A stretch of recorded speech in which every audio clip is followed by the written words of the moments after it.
You see, you talk to me about communists and kulaks. Mm. And I think basically we have a huge problem with communists. Have we? Huge problem, and socialists and other people who are masquerading as whatever they are, but they're really communists. They're the sheep, no, the wolf under the sheep's skin. Yeah, like Fabians. Yeah. Yeah, Fabians. Yeah, they're full-blown, insane. Yeah. Sort of like almost Pol Pot style, and they pretend they're just social democrats or something. Yeah. You know, there was the British invasion of the US in the 60s with music. Right. That was a good invasion. All right. Right? Yeah. The Beatles. But now there's a Fabian intrusion of the US. It's not by the UK, right? No, I was just being a bit dramatic. But there is something Fabian about the US, and they have people like Zohran Mandani who come out and they advocate for policies that I just can't understand how people in the US are for. But apparently some are. And that shows a lot about how the Democrat propaganda has worked and how the leftist indoctrination within academia has worked since the 60s. And we are going to talk to you about a democratic socialist today who can't bench, but also bench press. Yeah. Bench press. He can't lift even 135 pounds, which are around 60 kilos. That's not that much. Yeah, but he should be able to, but he doesn't, because he's too high and mighty for it. And like a genuine socialist aristocrat, he's going to get the proletarians do it and say that he does it for their own good because he knows their own good better than they do. Right, so let's see that the Democrats are very dissatisfied with the US. They're very dissatisfied. And they say that right now there are 0 Democrats who are satisfied with the way things are going in the US at this time. 0. It's because they've got the bad orange man in the Oval. Yeah. So they're just, whatever he does or says, whatever it is, they're not happy with it. Okay. I mean, that's simultaneously tragic and a bit farcical. Yeah. Because, I can understand for election purposes if they ramp up a bit the Trump derangement syndrome, for the rhetoric for the elections. But the very fact that right now 0 Democrats seem to be satisfied with the way things are going in the US, just 0. What are the odds? Yeah. What are the odds? Yeah. Right. So in a real poll, you wouldn't really ever see 0 like that, would you? Yeah, but even if it were true, I know. Even if let's assume it's true. Sure. Okay. It shows a lot about how the Trump derangement syndrome wasn't just pragmatic socialist rhetoric, pragmatic rhetoric just for the elections. They have actually been brainwashed to such an extent that they can never see whether Trump does anything good or not. I think that it's very unlikely to view an administration and say that absolutely nothing they did was good. I can get it, totally say that, Biden was mostly awful, but just looking at an administration and saying there's 0 good at it, just from a serious perspective, it's a bit, it's too ideological. No, the mainstream media did their job well. Yeah. Their job was to create division and paint Trump as just sort of purely evil. Yeah. Oh, they did a good job. Well done, MSNBC. Yeah, well done, CNN. You did your job well. So it seems to me that they are paving the way for many decades now. They are paving the way for a more radical and more leftist agenda, which right now is being upheld and promoted by politicians such as Zohran Mandani, the New York City mayor hopeful. He hasn't been elected yet, but he seems to be about to win it. Did he win? He's got the nomination. He's got the nomination. Okay. And he seems like he's leading the polls. Okay. Right. So we are going to just quickly say, and we've done a segment on this before, I think. Well, definitely did. I do find it hard to believe, or not hard to believe, I understand how democratic voting New York City is. But still, the number of people in that city which must know, I mean, Jewish people for a start, just for a start, big, massive Jewish population in New York City, they must know that this guy's not going to be acting in their interests. No, he was actually. They I must think know. they would especially see him as hostile because he was seen leading the chants that were pro-Palestine in several cases. And not just the Jews. I don't want to just concentrate on them. Loads of different demographics of people in New York City must know that this guy is going to ruin their city, and yet they're still going to vote him in.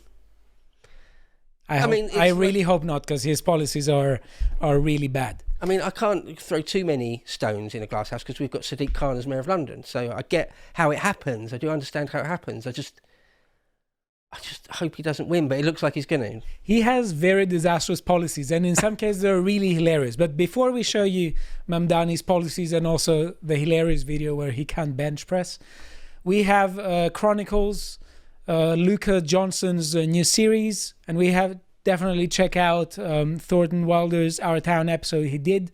This is the 12th one. It's a wonderful series. Definitely check it out. And you can subscribe to our website for as little as £5 a month and get access to all our premium content and check out really great literature review and commentary that Luca does. I did a good one with him about War of the Worlds.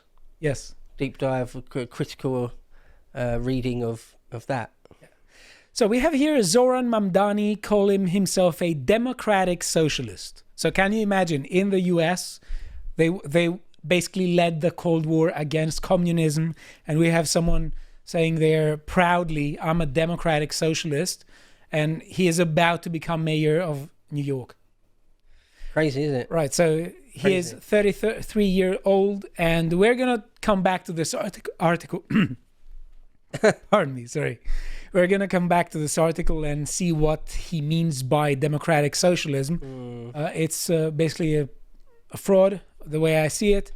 And we are going to show you some really hilarious video before. Look at him. He can't literally do a rap without help. Look at this. How much is on there? It doesn't look like there's a great deal. It doesn't look like a great deal of weight. This is how you move up in the polls, yeah. So I'll turn music off because I think they have a song, and I don't want us to get. If you're a politician, on campaign, and you're going to do something like this, like make sure you can do it. Like, it's just he's not. He can't do it by himself. He has this guy. You see that his form is terrible. He's 1 foot off the ground. Yeah. Hands not in the right places. It looks like he's never done a bench press in his life. That's what that looked like. That's what that looked like. But the people did it for him. Right. That's the issue. Because even the Hindustan Times are making fun of him. Weak little man, Zohran Mandani, trolled for failing at bench press at Men's Day in Brooklyn, and this has it has led to people trolling him. It's fun. I think ultimately the worst thing about him is his policies. And because sorry, just quickly say, it is incidental whether he can do a heavy bench press or not. Yes. What really matters is his worldview and his policies. But I like how, in a very memey way, this led to several people saying weak men create bad times. Yeah. And I think that this is absolutely correct. And it is correct for him, not necessarily because he can't bench press, but because of his policies, because it's all weak, pathetic sentimentalism.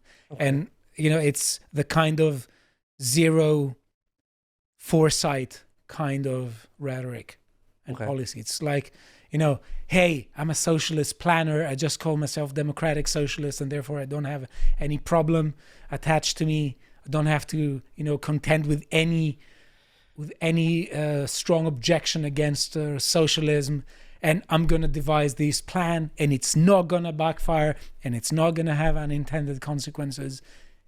It's just silly. Do we know, has he got any sort of academic background? I don't think he has. But he also has a background in hip-hop. Oh, what? This is part of his persona, that he doesn't feel embarrassed if he isn't seen as a sort of, traditional man. I'll play this. I won't have music again because I don't want us to get sued, but just look at him on the left. This is him. Young cardamom and Hab #1 spice. That's him. Look at this. Are they doing a rap? Yeah, they're doing a rap. He was Young Cardamom. Can we hear just a few seconds of it at least? Yeah, all of you check out Young Cardamom, Zohran Mandani. It's ultra cringe. Yuck. I watched it, so you have to. Definitely go and watch it. It looks super cringe. It is super cringe, and let me show you also some ultra cringe parts here. Where are they? Yeah, it's just... So this guy's going to become mayor of New York. This guy, yeah. And he is basically a socialist. He calls himself a democratic socialist, but democratic socialism basically is managed democracy, which means it's not a democracy. It's some people saying we are the socialist board of directors, and we are just going to pretend that people are voting for us. We're going to say that our enemies are anti-democracy. As the Washington Post article said, democracy dies in darkness, but somehow democratic socialism is in darkness. Right. Is he Muslim as well, isn't he? I think so, yeah. I think so. Yeah. Okay. So he's a commie Muslim that does rapping with sub-Saharan Africans. Yeah, and he's also pro-woke. Pro-woke. It's like everything and nothing at the same time. Yeah, right. That's sort of what I was thinking. Traditional fraud, politician. Just everything that isn't white. Yeah. It's like anything and everything which isn't... Yeah. I mean, honestly, I just can't understand how he tries to appeal simultaneously to the very Muslim vote and also the very woke vote, because it's just some things are absolutely imbalanced, let's say, right? In the Democratic Convention, they had gender neutral praying rooms for Muslims. I mean, who I can't think of traditional Muslims approving this. I was going to say, that's not allowed, is it? No, it's not.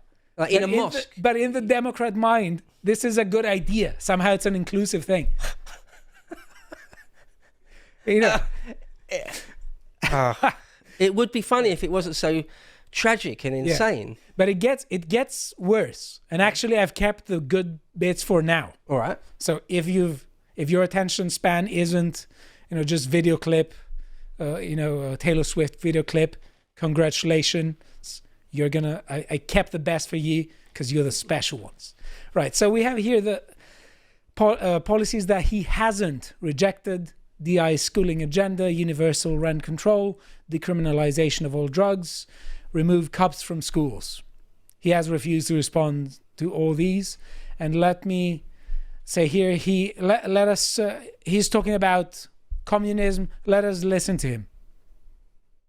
What the purpose is about this entire project, it's not simply to raise class consciousness, but to win socialism. And obviously raising class consciousness is a critical part of that. But making sure that we have candidates that both understand that and are willing to put that forward at every which moment that they have, at every which opportunity that they're given.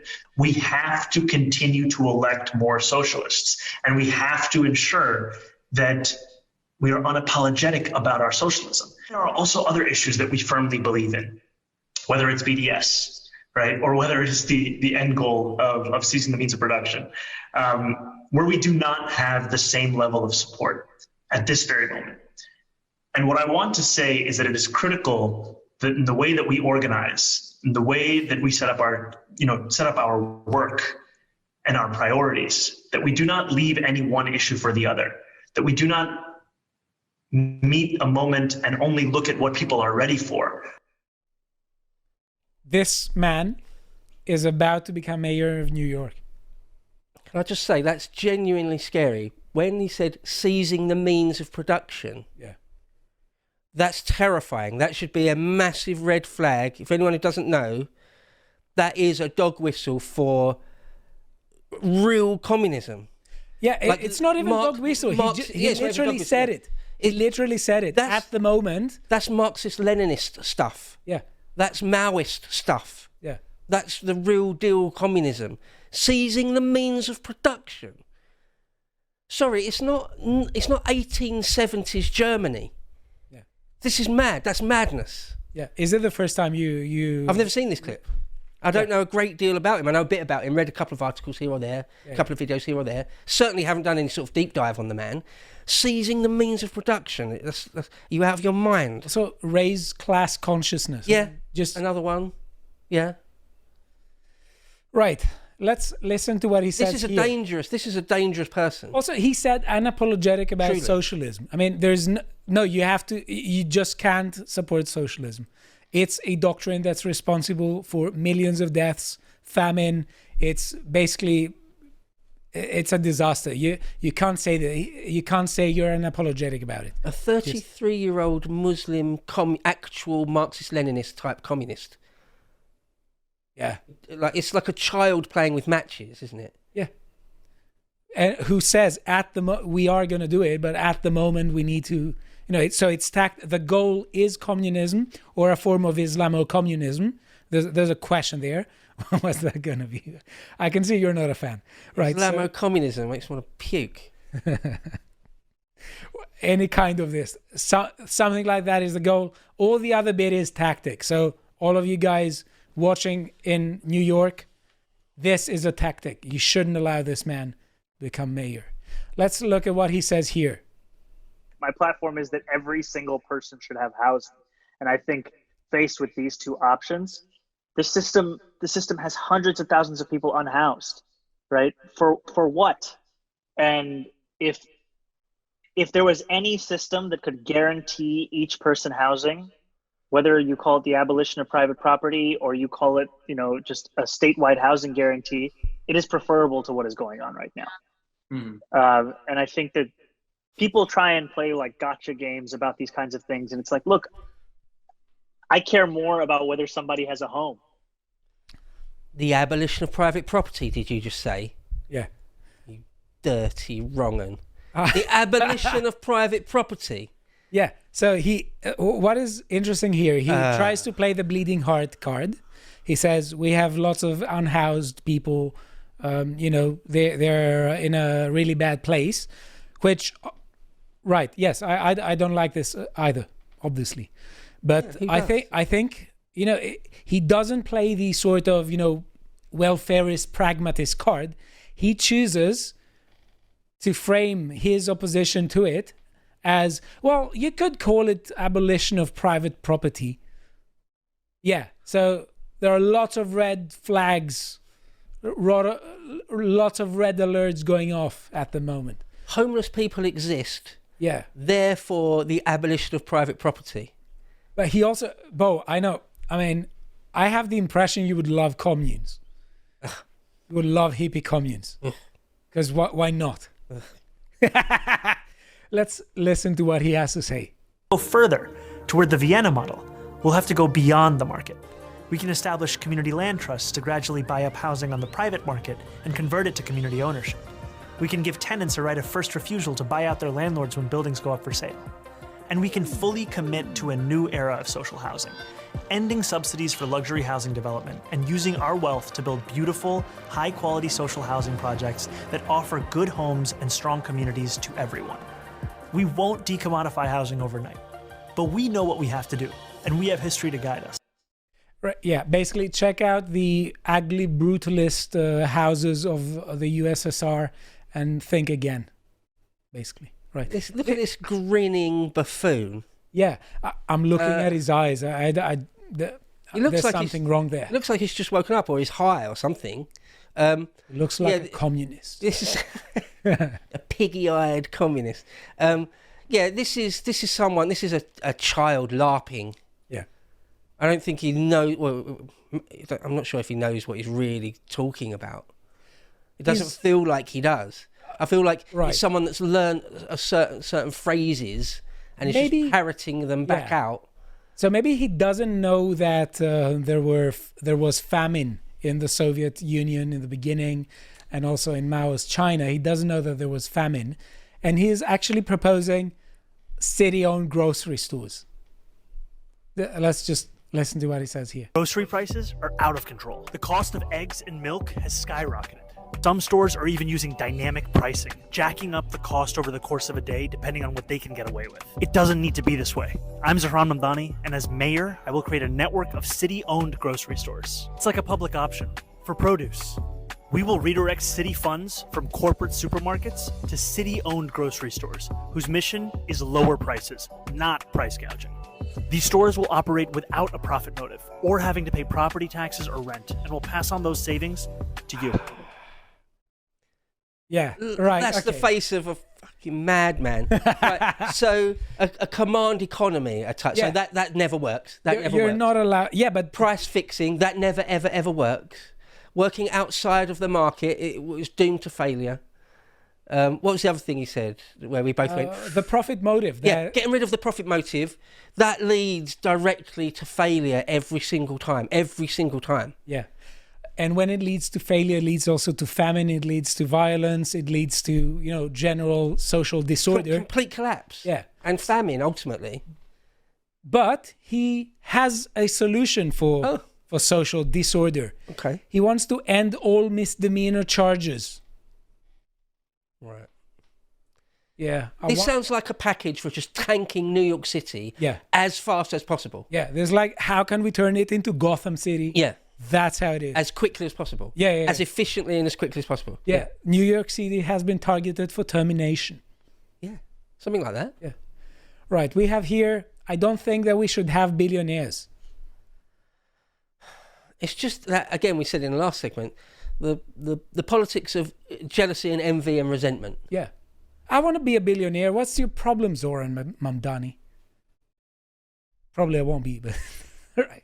Thing is, the super rich nearly always generate wealth and jobs and stuff. Yeah, it's not like all the fortune one has. It's not like all of it is ready to be liquidated for cash. To cash. Yeah, well, of course. Yeah, it's just its assets producing wealth, sustaining people in jobs. Commies always think that billionaires are a Scrooge McDuck with a giant room full of gold bullion and gems, and that it's a zero-sum game, and there's some poor person out there that's starving to death because of that giant silo of gold that the billionaires got. It's just the most childish nonsense. Yeah. And I'll end the segment now by saying the following, that he speaks about seizing the means of production, about disrespecting the profit motive, about impunity, basically. He talks about raising class consciousness. He talks about communal spaces, which you have to be a communist to say this. Working outside the market, didn't he say something like that? Yeah. A minute. You have to be a communist. But Brian Krasenstein says Mamdani isn't a communist. If you're tweeting this, it shows your ignorance. Okay. Sorry, no, he is a communist. Yeah, how about no, Briar? Who are the men that pick for scraps amongst the ruins at the end of history? You should know, because you encounter them every day. Between the towering buildings of a fallen empire, we find the Fellaheen, the historyless men, who know nothing of the turning of the cosmic wheel and find themselves outside of civilization itself.